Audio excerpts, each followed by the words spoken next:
তেখেতৰ নাম হৈছে সুৰেশ কোঁৱৰ, তপন জ্যোতি গগৈ, বিট অফিচাৰ। গাড়ী সুৰেশ কোঁৱৰ গাড়ী বুলি ক'লে তাত কোনো নাৰাখে।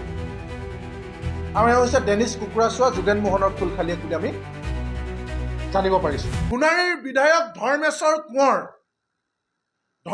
কোঁৱৰৰ তাত বোলে কেইবাটাও পাহাৰেই আছে। নাগালেণ্ডৰ পাৰে পাহাৰ আছে, সেই পাহাৰবিলাক ধৰ্মেশ্বৰ কোঁৱৰৰ নেতৃত্বত খনন হয়। ধৰ্মেশ্বৰ কোঁৱৰ আৰু সেই টকাৰে তেওঁ MLA খেলি আজি MLA হৈ আছে। চবেই জানে ডিমৌৰ বিধায়ক সুশান্ত বুঢ়াগোহাঁই প্ৰতিখন গাড়ীৰ পৰা কমিশ্যন লয়। তেওঁৰ কমিশ্যন লোৱা মানুহ আছে, তেওঁৰ হৈ কোনে কোনে কমিশ্যন লয় তাৰো হিচাপ আছে। কেইখনমান ফটো দেখাইছোঁ। এইকাৰণে মুখ্যমন্ত্ৰী ডাঙৰীয়াই ব্যৱস্থা নলয় নেকি? এই মানুহজন চাওক, এই খাকী ড্ৰেছ পিন্ধি থকা যিজন মানুহ,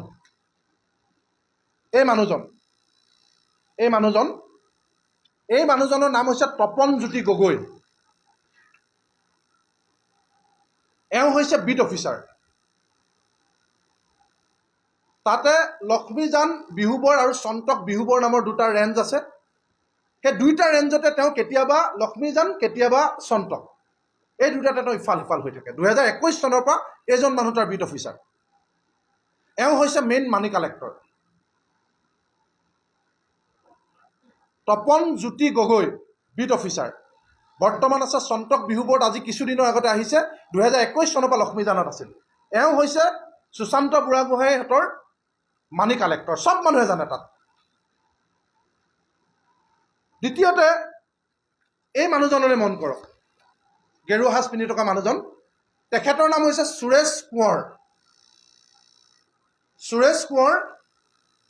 এওঁৰ JCB ডাম্পাৰ ট্ৰাক বোলে কোনেও তাত ৰাখিব নোৱাৰে। এতিয়া আটাইতকৈ কয়লা আৰু শিলৰ অন্যতম এজন শীৰ্ষ মাফিয়া সুৰেশ কোঁৱৰ, দিছপুৰৰ বৰঘৰৰ একদম ঘনিষ্ঠ মানুহ, চবেই জানে।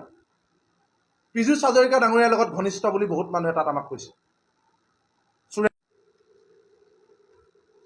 আৰু এজন মানুহ আপোনালোকক দেখাইছোঁ। এইজন মানুহৰ নাম হৈছে, এইজন ভালকৈ চাই লওক, ডেনিছ কুকুৰাচোৱা শিল খননৰ মেইন মাফিয়া। তাৰ বহু মাফিয়া আছে, তাৰ অন্যতম।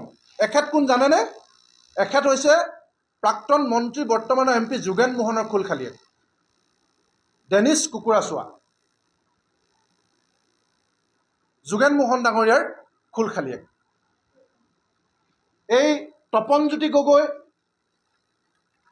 মানি কালেক্টৰ 2021 চনৰ পৰা বহি আছে। তাত ক'লৈকো ট্ৰান্সফাৰ নহয়। দুইটা ইফালৰ পৰা সিফালে দুটা ৰেঞ্জতে তেওঁ থাকে। সুৰেশ কোঁৱৰ চৰকাৰৰ বৰঘৰৰ মানুহ, মানি কালেক্টৰ মাফিয়া, নিজেই তেওঁ বোলে JCB তেওঁৰ গাড়ী, সুৰেশ কোঁৱৰ গাড়ী বুলি ক'লে তাত কোনো নাৰাখে। আৰু এওঁ হৈছে ডেনিছ কুকুৰাচোৱা যোগেন মোহনৰ ফুলখালীয়েক বুলি আমি জানিব পাৰিছোঁ। সেইটো কাৰণে চৰকাৰে এটাও শব্দ নকয় নেকি? এই মানুহবিলাক জড়িত হৈ থকাৰ কাৰণে চৰকাৰে এতিয়া নিশ্চুপ নেকি? চৰকাৰে এই কথা বতৰাবিলাক ক'ব নোৱাৰে নেকি? কিয় নোৱাৰে? যে তেওঁলোকৰ মানুহ জড়িত হৈ আছে, তেওঁলোকৰ কমিশ্যন আহে, আৰু সেই কমিশ্যনৰ কাৰণে তেওঁলোকে এতিয়া কথা বতৰাবিলাক নকয়। এইটো নেকি কথা? কিয়? আচল কথাটো কি? আমি কৃষক মুক্তি সংগ্ৰাম সমিতিয়ে গোটেই সমগ্ৰ ঘটনাৰ এটা CBI তদন্ত দাবী কৰিছোঁ। আমাক CBI তদন্ত লাগে।